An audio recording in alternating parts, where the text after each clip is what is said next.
Terrible, ¿no? Y es cierto, ¿no? Porque a veces nos quedamos en el concepto de que para nosotros, pero nos olvidamos que lo que dice Carlos es verdad.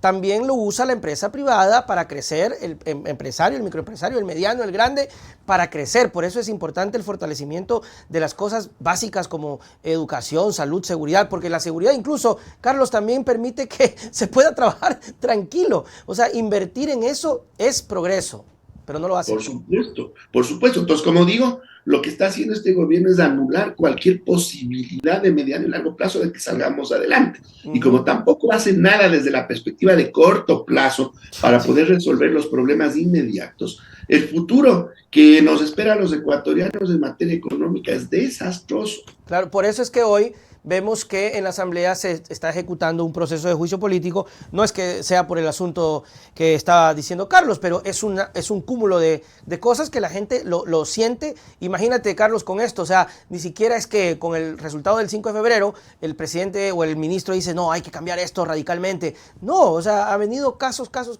y no dan ese cambio radical. Carlos, un usuario te saluda, Luciano Altamirano, y te pregunta, ¿es verdad que los depósitos de las reservas de Estado con la ley que data de la época de Moreno en gran medida se puede usar solo por la banca privada?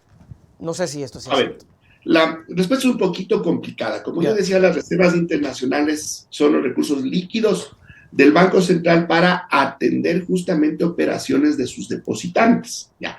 Y como decía, las principales operaciones que se atienden desde las reservas son pagos al exterior o transferencias al exterior, ¿ya? Básicamente por importaciones que puede realizar el sector público y el sector privado, pero también por transferencias directas de dinero, ¿ya? O sea, fuga de capitales, así de simple.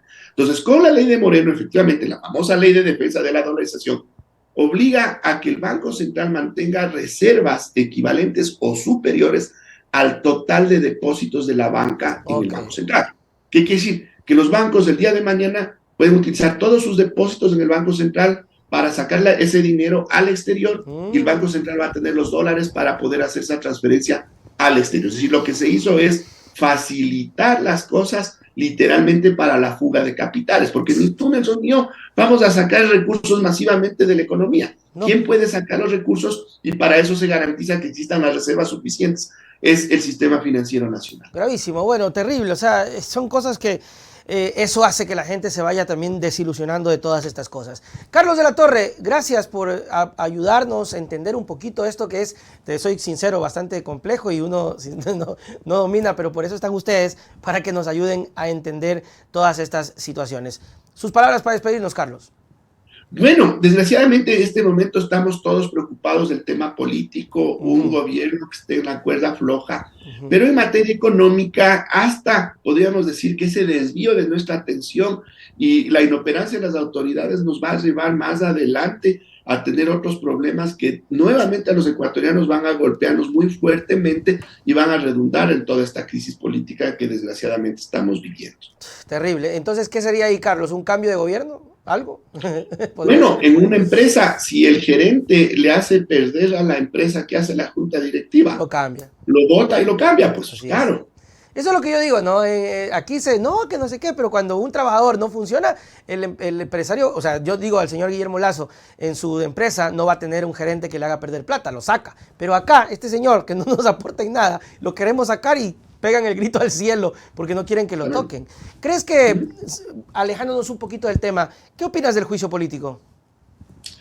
Bueno, es juicio político y ahí yo sí puedo hablar con cierta autoridad porque a mí me hicieron juicio político. Cuéntanos. Esta gente de Creo en su momento, claro, a mí no me pudieron censurar, es político. ¿Qué significa esto? Que hay argumentos políticos, hay razones políticas y se tiene que resolver, obviamente con ciertos lineamientos desde lo jurídico, pero no es un juicio que está dentro del espacio de lo judicial. Entonces, lo que en última instancia está en juego es la viabilidad política de un gobierno, y creo que eso es lo que todos los ecuatorianos estamos cuestionando. ¿Cuál es la viabilidad de un gobierno deslegitimado que no está trabajando en función de la sociedad? Entonces, claro, ahí los argumentos, así no sean perfectos ni exactos, son válidos en el sentido de que los ecuatorianos necesitamos un giro radical en la conducción del Estado ecuatoriano, y si el señor no puede hacerlo, tendría que ser otra persona.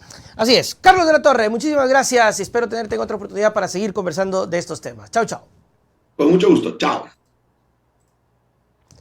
Muy bien, ahí estuvo Carlos de la Torre, mis queridos amigos, como nuestro segundo invitado de todas las jornadas que hacemos en este espacio. Muchísimas gracias.